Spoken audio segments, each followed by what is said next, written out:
Hello, this is the 1% Better podcast, and today I've got Kevin Johnson with me. And Kevin Johnson is an author, best-selling author, and he's also an author coach. And he's helped many people write books and people that we now mutually know. But I think over 70, maybe close to 100 books he's helped either author himself or coach, and well over 1 million copies sold. So Kevin, welcome to 1% Better. Hey, Craig, thanks for having me. So Kevin, one of the things that I just fascinated by you and the perspective, all the conversations we've had is just your very diverse background. So maybe go back and tell us about your different stages of your life and the different, things that you've been involved with in your life. Yeah, so I've had what I will frame as a quirky life, a different life, eclectic life, career-wise. It's easiest for me to go back to my parents. Dad was an inner city school teacher his whole life. My mom is the author of beloved author of children's historical fiction. And so if you think of those people skills and those content skills, I'm a mashup of that. So I started with an English major and a print journalism minor back when that was a thing, and I went to graduate school. And my first role, my first gig out of school was I was a pastor, and I worked with more than 500 middle schoolers at a large church before that was really a thing. And during that time, I started writing books for that age group. And I joke that I was raised by a herd of middle schoolers, which means that they will ask you whatever they want to ask, and I will usually answer it, and I will try to be as forthright as I can. And I'll try to make some complicated things accessible to them. And so that became a standard for me in communication. But it was during that time that I started writing books, and the first books that I did well, and that opened doors for me really for the rest of my life to be in the field of publishing. And so I wove in and out of that religious world, but also through the publishing world. And so after that, my publisher actually asked me to come and head up the adult nonfiction line. So I went from being this guy who worked with a lot of kids and spent 30 days and nights a year out camping and on cycling trips and whitewater rafting and service projects. I moved from that into going to book conventions and wearing bad suits and editorial kind of glasses and the whole look. But I did that for about 5 years, was successful at that, and we ate our way up the food chain as far as getting authors, and every book we did was a calling card to the next level author, and we wound up working with some great people that way. I did about 30 books a year, so that was the start of not only my own books, that I've added up over the years to 69 of my own that I've written, either author or co-author. And then about 135 that I've coached beyond that. So as an editor or now as what I call a book coach. So that first gig as a pastor, second as a publishing leader. And then I wrote full time for 5 years, and I got to work with some A-list authors and help them write their material, and our material co-authored things. Never ghosted. It was always up on the up and up, like we're working on this together and all that. And then that economics of that fell apart, and I found myself back in another large congregation. What was interesting there is I had 500 the first time around. I had 1,200 the second time. Okay. And that was 1,200 students and hundreds of volunteers and 45 paid staff. So it was my kind of my organizational time where that wasn't by business standards. That's not huge, but in a nonprofit setting, it was fun. It was a sandbox to play in. And I went from there to in that role, I went from that setting to another place where I was the person up front and could be creative. And we met in a black box theater and had a blast doing that for several years. And then it was like, I'm out of gas. I can't do it anymore. And so I went for career coaching help myself, not really knowing what I was getting into, but it led into my becoming a career coach. And I'd written in the field, had some street cred there, but I didn't know the field even existed. In my wing of what I did as a pastor, when you left, it was don't let the door hit you on the butt on the way out. There was no such thing as outplacement or career coaching. But I stumbled into that. And so adding to the pastoring and then the authoring and the editing came this career coaching. And over the years, about 10 since then, I've had 400 some career clients. Wow. And industries, levels, and functions. So a lot of visibility into what goes on in people's work lives and then how their lives impact that and decisions they have to make about where they want to go next.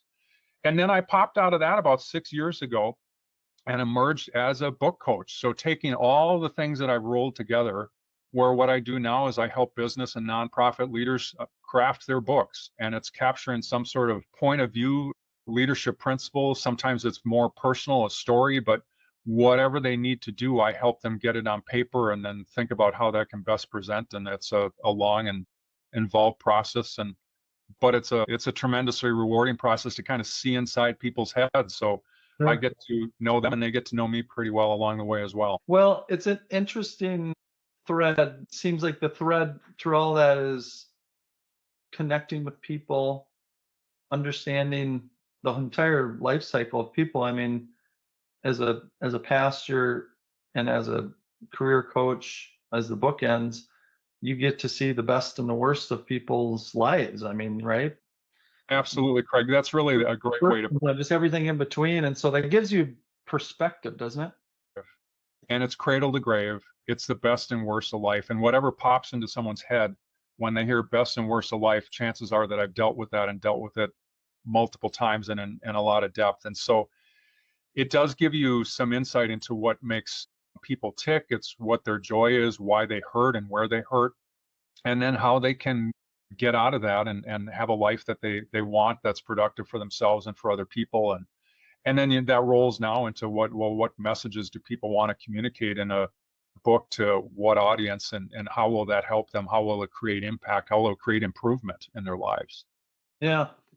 All right. So there's a lot to dig into there. So let's go back to the when you were working with all these middle schoolers. Do you remember this show from the 70s? The kids will say the darndest things.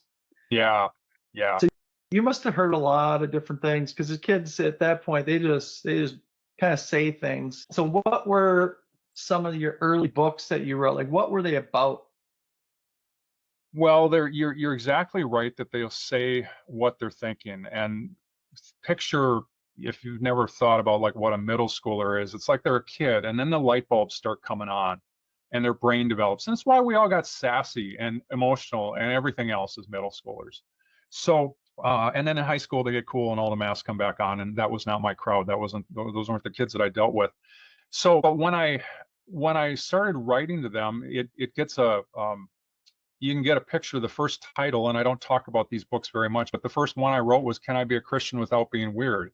And there was Uh, an example of that in that book about the kid with the hoisted pants and the big glasses. And I was thinking of Steve Urkel at the time. So those of us who remember Kids Say the Darndest Things think about Steve Urkel.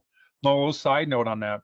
Steve Urkel was actually a person in Hollywood who pitched me on a book once. So this person got a proposal, got a call, and the person said Steve Urkel, and I said, "You got to be kidding me!" He said, "No, they took my name because the producer thought it was the funniest thing they'd ever heard." So that got brought into the world that way. But what I tried to do in my first books, those early books for kids, were to deal with their world and what they're experiencing growing up. And obviously, there's physical changes, but emotional, social, school, parents, to speak to all those different parts of their life and write something that was relevant. Sometimes I compared myself to the caddy trying to point out where the sand traps were, the water hazards, or how to get the best, how to put it on the green, but having some fun doing it. My editor joked, had I thought about a career in stand up, and I remember the particular one in that book was doing the swine dive thing we did in college, jumping off the dresser onto the crappy mattress in school in the universities. Yeah, lots of laughs with those along the way.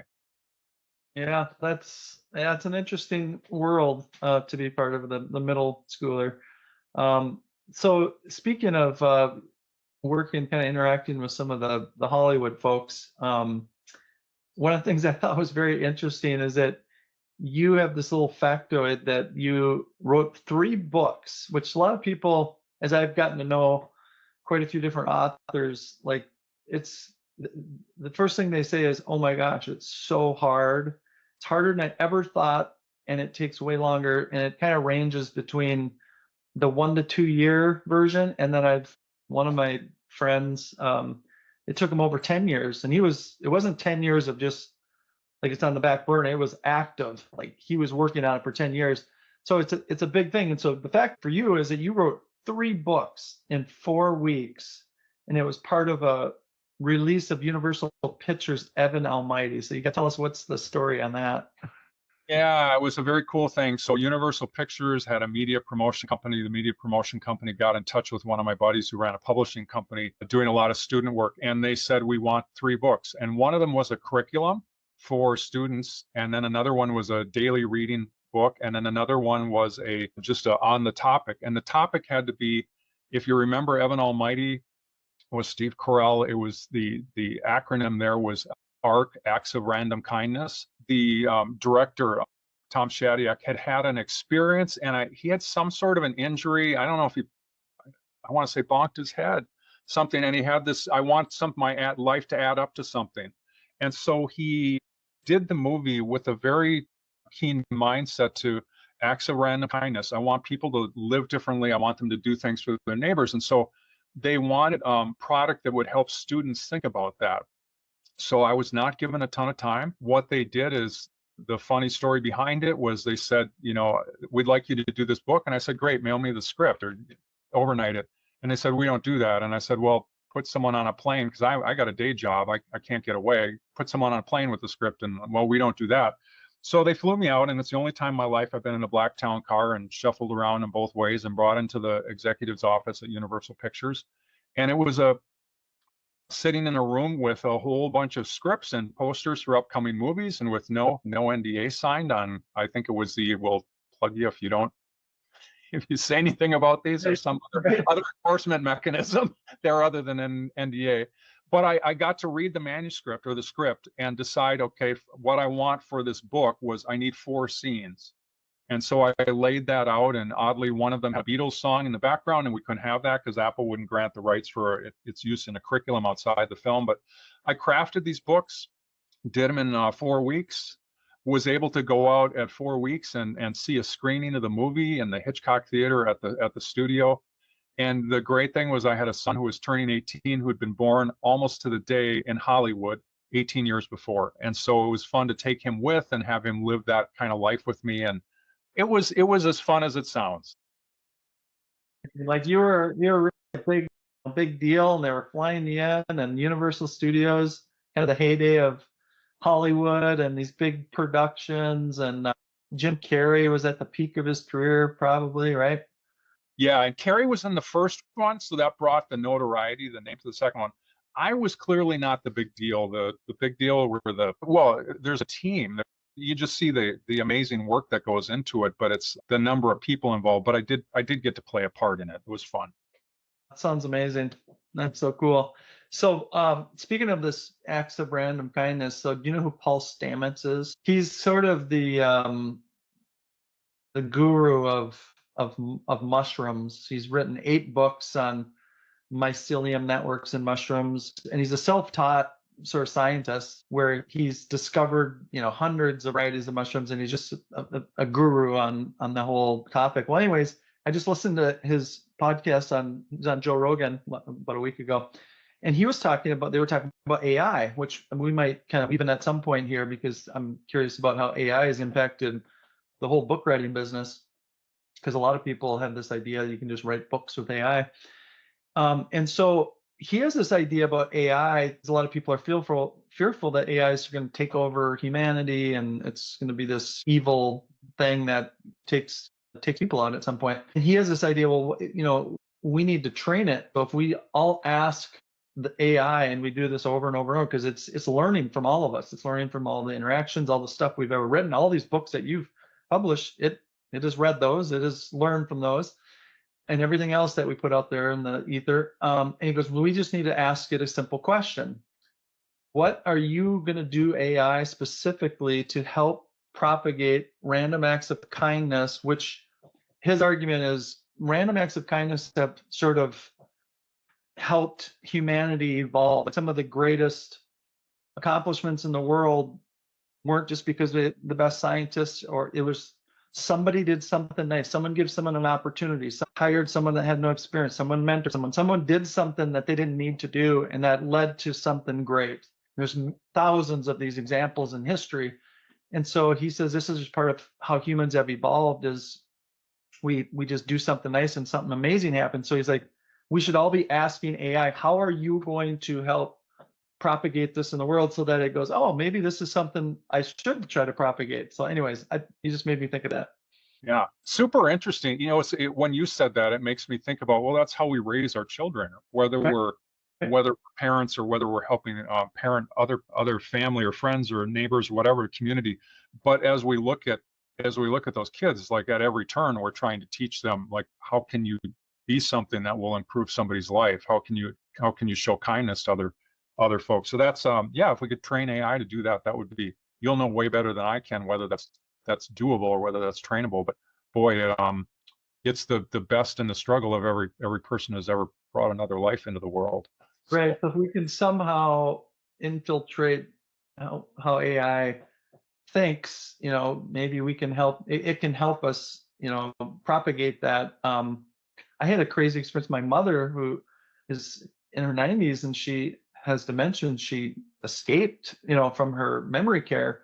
Um, and this was in January, and it was, 10, 15 below zero, and it was turning dusk, and the police were notified and they couldn't find her.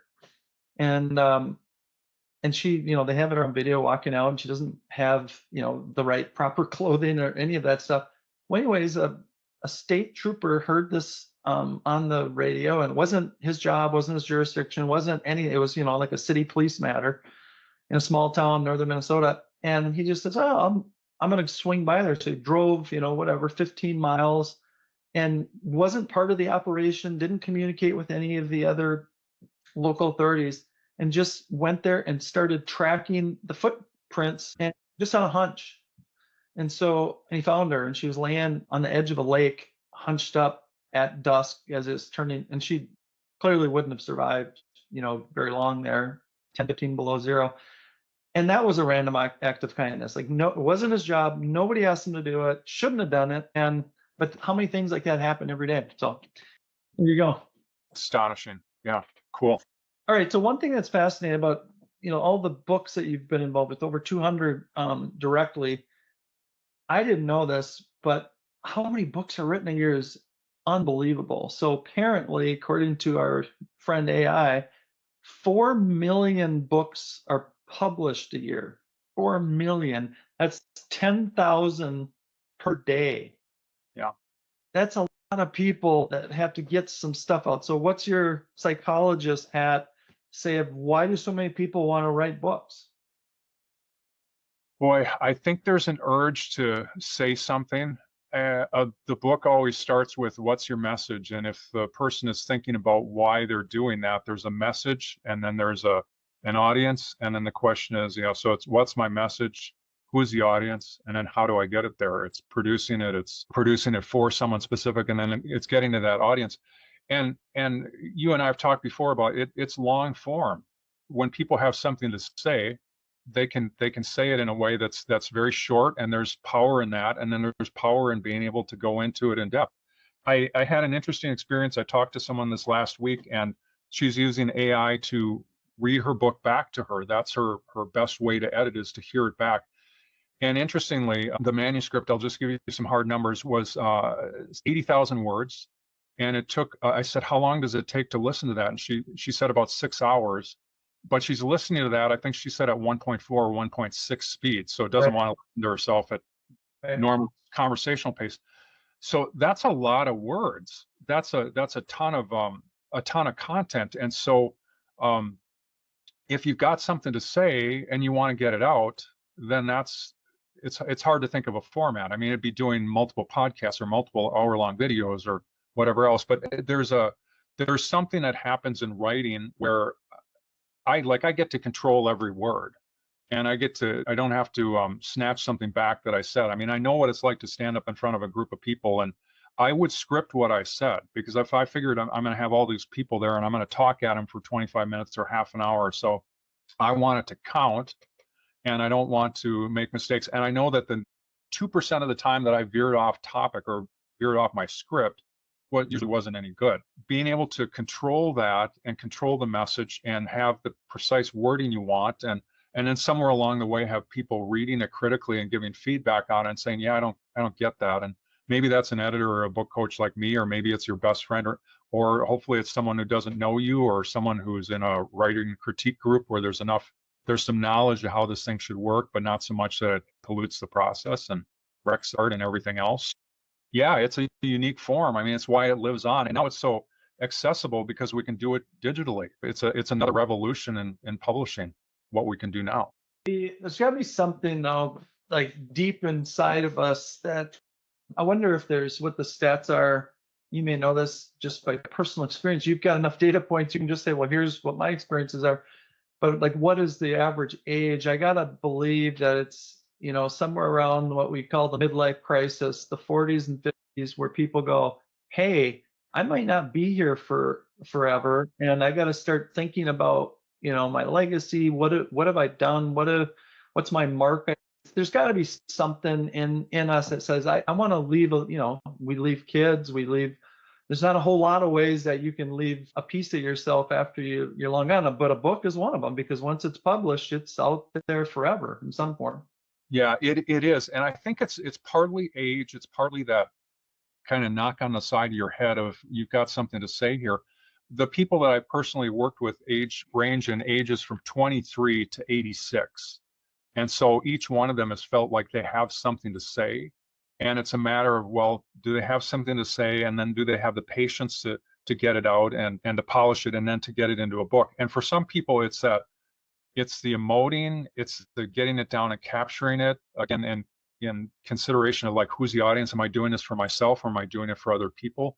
But they do have that impulse for understand it. I had a back and forth with someone this last week about photography, and it dawned on me a few years ago that I take all these photos, and I've got a website where I put those up, and it's great, and they're my computer wallpaper, and I love looking at them.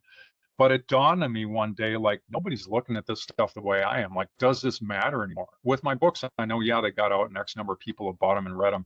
But with my photography, it's a hobby. It's a very personal thing. And I came to the conclusion not too long ago that I need to do it. I need to be creating something for one other than words. So that's my way of capturing something. I need to find a way to share it. I need to find a way to make it accessible to my friends and family. And so that's begun that process of, it's like I'm publishing, but I'm not going out on social media platforms. I don't want to do that. I just want it to be used and valued and seen by the people who maybe shared that moment with me. Well, this is how I saw it, or this is how I'm remembering it. So there is that impulse. So are you sharing that just with the people that you're part of, or are you putting it out on your website? Well, it's out on it. Yeah, it's out on it's my book coaching website is kjbookcoach.com. Okay. My photo website is kjphotos.zenfolio.com. Okay. And a recent gallery, what's interesting is I went back to some of my earliest photos that go back 40 years that were filmed and that have been scanned, digitized, and I pulled them all into one gallery. And there's probably 600 photos in there now. And what's interesting for me is to see the evolution of how I saw the world and what I shot and what I was capable of in different media. I should say, well, from film to early digital to more advanced digital now. And so it's cool for me to, it's a history of my life. And that's frankly what book writing is for a lot of people. I work with people who have very pointed, I'm going to say they're non-personal topics because it's a leadership thing that they want to say. It's a work issue. But for almost all those people, let's put them on one end of the spectrum. And then people where it's kind of pure story. I don't do a ton of those, but I do enough of them to know what it is. And I know that there's either some really great thing that's happened to them or some really awful thing that they want to talk about and process for themselves and for other people. But for most people, there's something in the middle there of they've got something in their life that's touched them, and they now have something to say about it. And like to your point, they don't want it lost. I've known people who their whole life kind of literally goes up in flames at the end because they get rid of in their purging process as they get older. They get rid of the material that they've written, or they get rid of the art they've done. Or I urged a friend to, like, don't let your stuff be lost. Someone who's both a poet and a photographer, and just said, you can't do that. The world needs your brilliance. So yeah. Well, we'll get the links to that. I just pulled it up here, but we'll get the links to that on the podcast, and have lots of people hopefully check it out.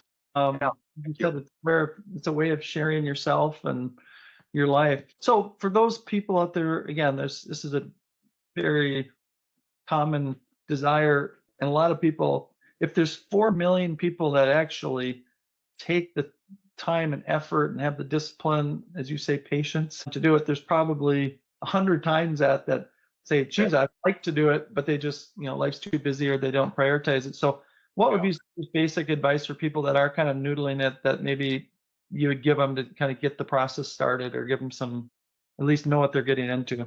Yeah, I think that when you said 100 times, that was exactly the number running through my head. Of it's got to be some exponentially, insanely large number beyond that that would like to do it.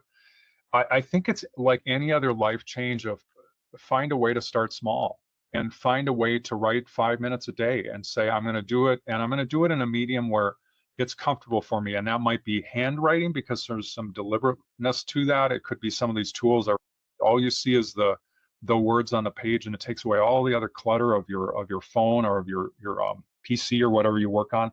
Or it could be on a Word document in PC, but finding a way that they're going to start doing that. And I think that the most fundamental thing for people to understand is a lot of us had bad experiences writing as we were growing up. Like nobody ever said to Kevin, boy, when you grow up, you're going to be an author and an editor.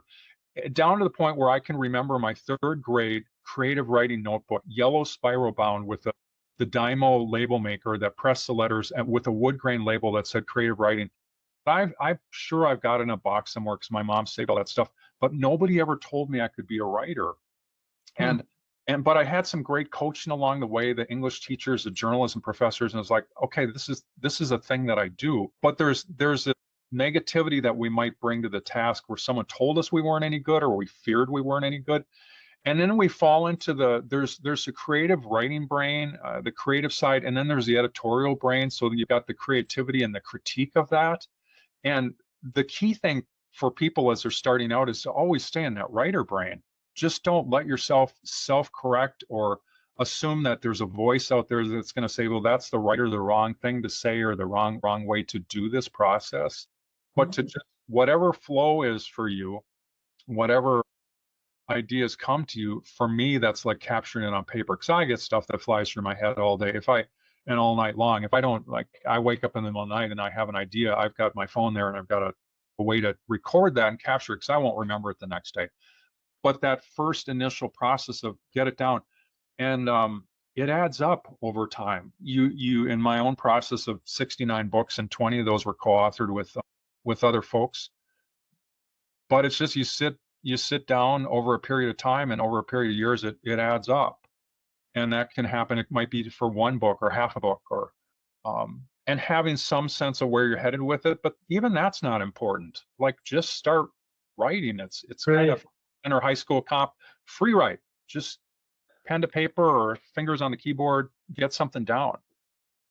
Yeah, it's interesting. So we're on the 1% Better podcast, and so much, whatever you're trying to do, so much of it is just action above all else. So whether you want to run a marathon, you're not going to run a marathon in one day. So go out tomorrow, go for a walk for 1 minute. And then, one step every day. And all of a sudden you're running marathons and Ironmans and what have you. And I just heard this week, it was an author, and someone asked, how do you write so many books? And don't you ever get writer's block? Don't you ever get stuck in it? It's like, yeah, like all the time. But someone taught me once, if I'm having any issues or challenges, just write for 2 minutes. And so just that action of saying, I'm going to just force myself, like it's the same thing if you're, training for a marathon. There's some days rainy, cold, and you just, I don't want to get out, I'm sore. Just get out for 5 minutes. And all of a sudden, the 2-minute exercise and writing, all of a sudden, might not happen every day, but all of a sudden that 2 minutes of, I'm just going to write something, turns into an hour of in the zone, and you just wrote 30 pages. Absolutely. And I was journalism training. I was trained, there is no such thing as writer's block. It was, in those days, it was, here's 15 facts, you have 15 minutes. There's typewriters ringing the room, and you need to produce perfect copy in 15 minutes. So there is no such thing as writer's block. Well, yeah, there is. But the analogy I use for it is, it's to Swiss cheese it. It's like whatever little bite you can, if you've got a project or something you need to do, whatever little bite you can take out of it today in this moment for a minute or two. And like you say, then the flow comes. And that's It's that creative, the writing brain, as opposed to the editorial brain of, I don't have anything to say, it's not the right thing to say, people will not get that, whatever. All those blocks that come up, it's getting back into that creative side.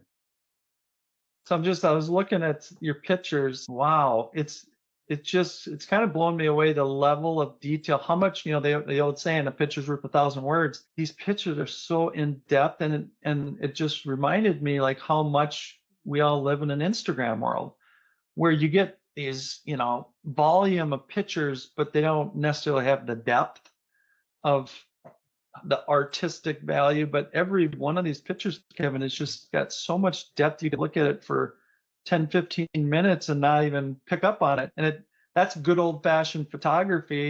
It's Yeah. just been a while since I've really looked at like real photography versus all this Instagram, Facebook, Snapchat, which is just these quick little things, little snippets. Yeah, I thank you, Craig. I appreciate that. What's interesting is that anyone who looks at my website, you very quickly see that I shoot in 1.5, at least what I put on there. It's wallpaper. It's what I look at in the background. And there's lots of rules of composition. It's part of what I studied as a journalism minor. But um, basically what it is your eye bounces around the whole, it's led around the whole picture with a lot of those. And the first 4, I think, photos were from yesterday. And I did quick edits. And the idea is I want to capture something, I want to see it, and I'll edit it, but it's going to be pretty minimal on the computer. And I figured out how to do that and to frame it. It's the digital, well, from film era, it's you had to capture it in camera unless you're really good in the darkroom. Right. In digital, it's like capture it in camera as best you can, and I want it to reflect reality.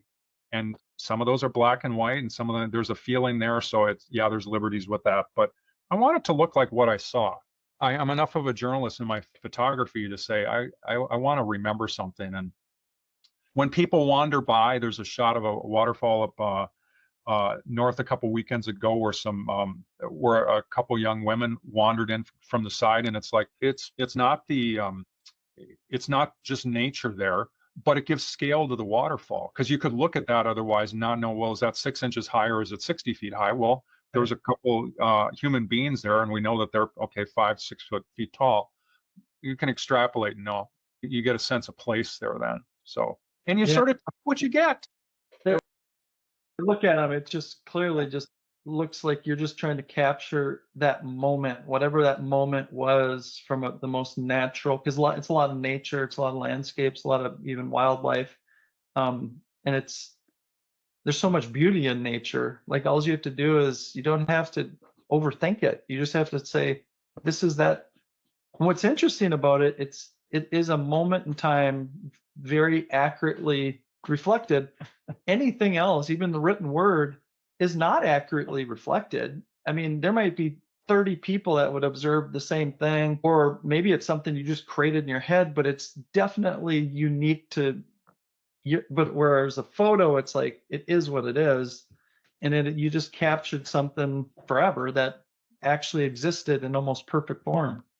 What's crazy, Craig, too, is last weekend I was out shooting, and I had chased sandhill cranes across North Dakota, work assignments about 5 years ago, where tens of thousands of miles that I drove, and I never saw one. And then I'm driving up near Scandia, where my mom spent some growing up years. My grandparents lived there. There's 6 sandhill cranes standing out in the field, and at a moment in time, and I was with relative, and I said, slam on the brakes, and I got on my long lens, and it was the day that the air quality index was around 200, so I'm shooting through smoke basically at these cranes 75 or 100 yards away. It took some technical wizardry to get the cranes to show through the smoke. I'm not entirely happy with the image, but there's 6 cranes all facing the same way. It looks like the cover of the Beatles' Abbey Road album, where they're walking across the street. And again, moment in time. I just said, this was my son-in-law. I said that I'm never going to see that again. I've waited for years to get that shot, and I will never see sandhill cranes do that again. So, Right. and there's something with that too in the writing process and the work process. Like, you have to seize that moment when it comes on you, and grab it and get it down. Absolutely. Cool stuff. All right. So just taking a complete left turn here. So tell us about your ham radio days. Yeah, again, quirky.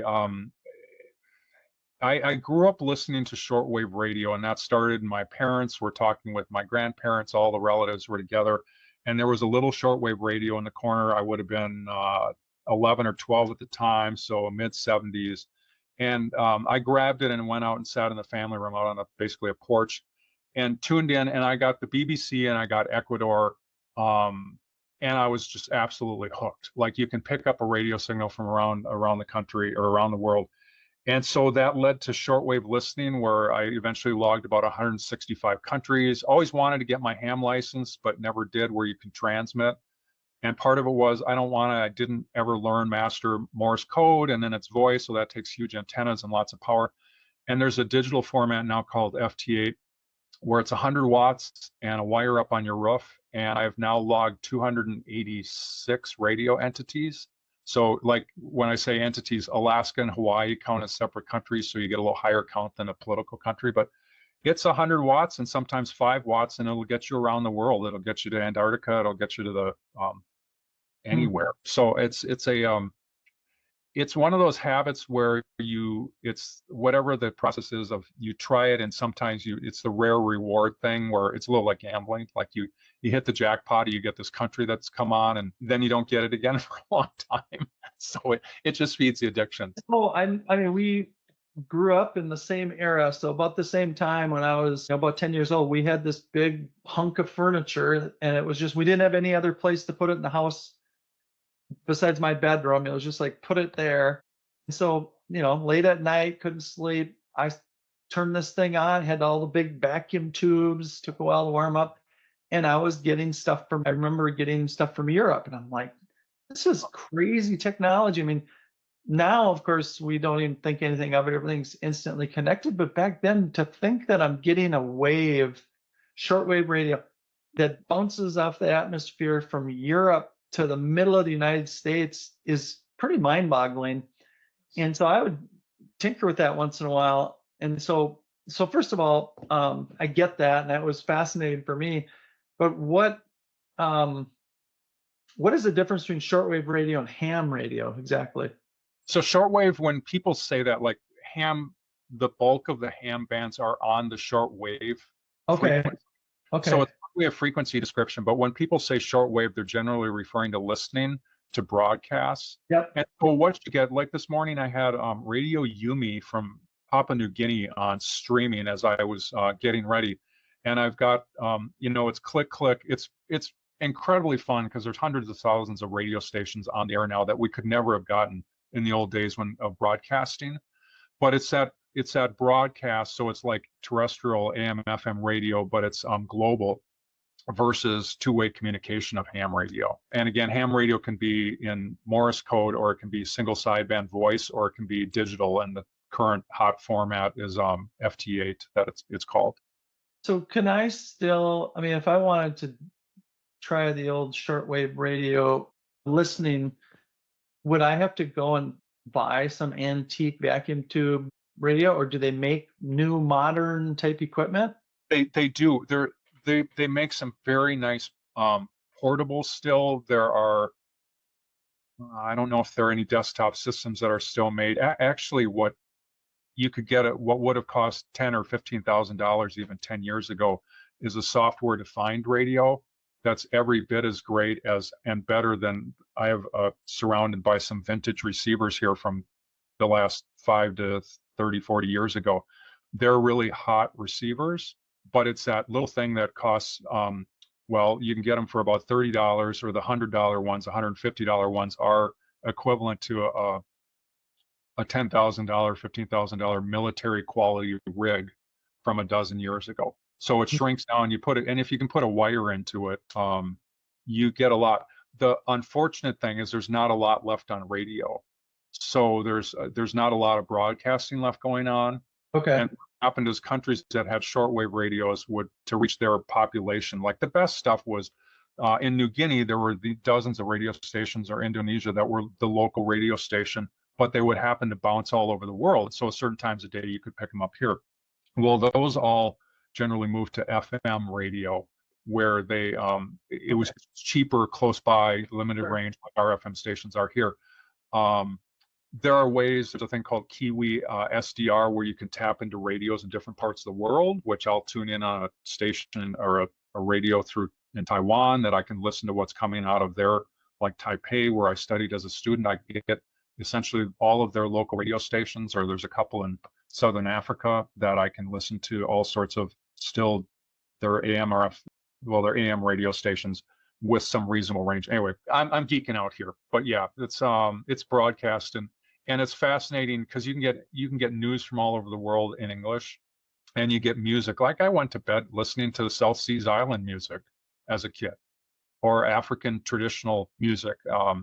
I studied in Taiwan, and so I like anything from old school Chinese opera to pop, and anything I can get that way. So it's like if you want music, and that's just streaming. So Yeah, right. Fascinating. Okay, so we kind of went off on a little bit of a rabbit hole there, but let's go back to just weaving, think back, take a step back, you as an early pastor working really as much as a teacher as anything, working with a lot of middle schoolers. Then you started writing middle school, then you sort of got into the writing business, career transition, um, writing coach.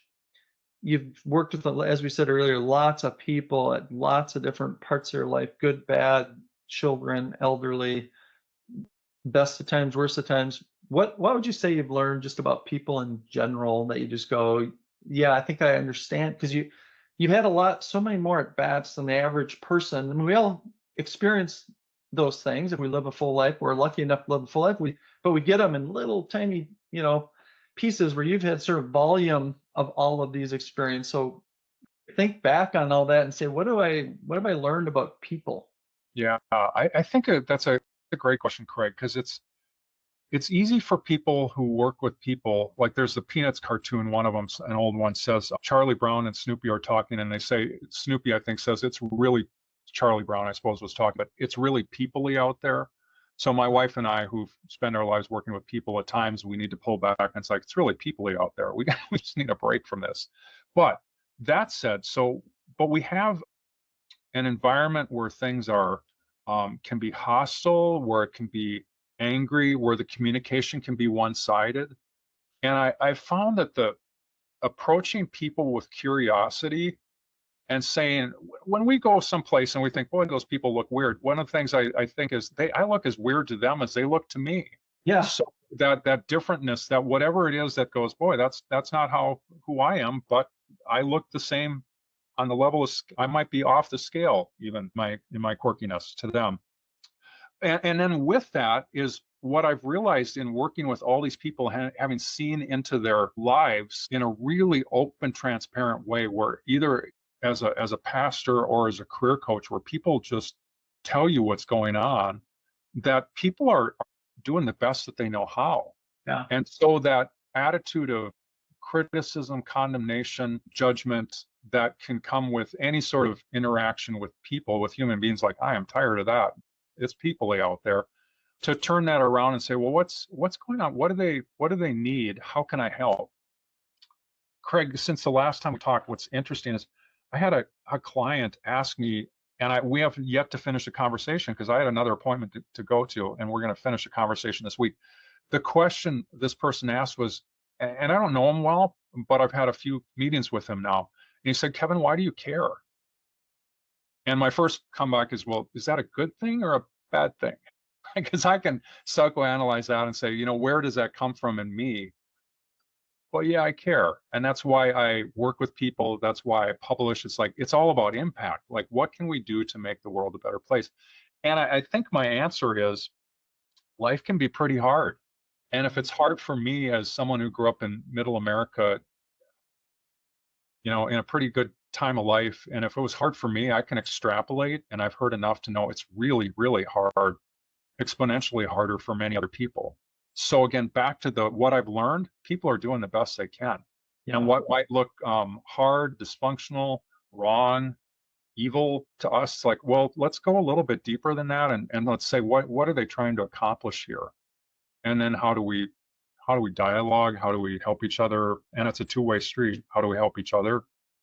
So that's what I've learned. It's hard out there. How do we Yeah. see each other? How do we care? Yeah, I mean, we could have a whole podcast just talking about that, but there's a couple of things that come to mind for me. One is we just went through you know the story, but it went through a hospitalization experience with one of our children. And one of the things that you learn about just healthcare workers is because we saw lots of healthcare workers. We probably saw, I don't know, 30 in Yeah. a 3-month period, like a lot, right? And you get to see very quickly that there's, I don't know what the percentage is, but probably if I had to guess, maybe a quarter of them, it was definitely in the minority, a smaller percentage, let's say 20, 25% actually seem to care, seem to have empathy, seem to genuinely like, how are you doing? How are you feeling? Want to talk with you a little bit, even if it's for 2 minutes. And the other, so when you see a lot of trauma, I will just call it, generally speaking, or you see a lot of people that are dealing with things, whatever they are, I think there's one or two, when you see them in volume, like you've seen them in volume, there's one of two things that can happen. One is it can make you more empathetic, it can make you more understanding, it can make you more like, hey, this is part of life, I get it, I've seen it. Or it could make you more callous, like you're just another sick person, you're just another one of these types of people, and I can't process it all myself. I can't absorb your trauma. So, and you feel it, like it's just, you are literally a number, and you're just, I got to get to the next person, the next person. And so that's interesting to see. I don't know the good or the bad of it, but we definitely could feel the people, and you really appreciated the people that actually seem like they care. I mean, it would brighten your day. And then the other thing I think about, Kevin, that's similar is I've traveled a lot. We travel out and been to a lot of countries and a lot of cultures. And what I learned about that is that as soon as, it's very similar to what you said, as soon as I sort of stripped away the judgment of comparing whatever country it is to my view of the world, my country, my wealth, my access to stuff, whatever. As soon as I just sort of stripped that away and just said, hey, I'm going to just try to understand their world from their perspective, then all of a sudden it's like we're all the same. We all love our kids. We all are trying to do our best. We all have issues, challenges, struggles, and the language might be different, the food might be different, the clothing might be different, cultures, all this stuff might be different. But when you really actually get past the tourism part and you just talk to people, like we're identical. It doesn't matter what country, what language, we still have the fundamental same like things. So that's interesting. But it's easy to get hung up in all of the fanfare of what we've all been raised, and the culture and the food and the all everything can kind of distract you sometimes. Yeah. I think what's interesting about that is what you're getting at, Craig, is really why my early books worked. And it was because I was addressing the stuff of life in the world of a junior higher, the world of Yeah. a middle schooler, an 11 to 14-year-old caught between the psychologist Eric Erickson would say they've let go of the trapeze of childhood and they have not yet grabbed the trapeze of adulthood. And so they're flailing in midair. And that happens to us when we're in post high school, maybe college, or early young adult, midlife. We're flailing in air trying to figure out what we are. But that realization of where we are and what our situation is and a common humanity that we share. And at the time when I started working with kids, the push was to be like to know every band that the students were listening to, or every pop culture reference, or every slang word. It's like, sorry, I can't keep up. And that was the beginning of splintering of culture, where we were going from 3 TV stations to cable to then what we have now. So you could never keep up. But the real power wasn't, I called it the developmental river. You have the swirl of culture, and then you have the undercurrent of that river. And it's that, I want to say 80% of life is that stuff that we all share, that as a writer, I was tapping into that. Like I was writing about their daily world. And one of my biggest rewards in life was when I was actually leaving that setting. And a parent, mom and dad, came to me and said, our daughter told us this. She said, Kevin knows me better, mom and dad, than anybody else in the world except for you. And what I didn't tell them at the time, and this was 30 years ago, was I didn't know their daughter's name. I had 500 middle schoolers. I was like the principal working with the teachers, working with the students, but I was a principal who knew the students, who knew that I had kids in the building. Over time, I would know all of their names, but I didn't know her name. But she sensed from how I talked that I understood her world and I cared about it. And that is that same, when we tap into the things that are really going on in each other's lives, and frankly, in writing, that's where the power is. And I can give you examples of, and I won't because I don't want to out anyone, but I work with writers and I joke, I'm going to make you cry at some point. And these are business leaders. These are people who they've got their masks on. Because you're going to ask them tough questions about themselves or what? Yeah, and it can be personal or it can be organizational related or whatever. And every once in a while I hit a nerve and it can be with someone that I think that I know really, really well. And I found something that I didn't know. And then I'll say, well, that needs to be in the book.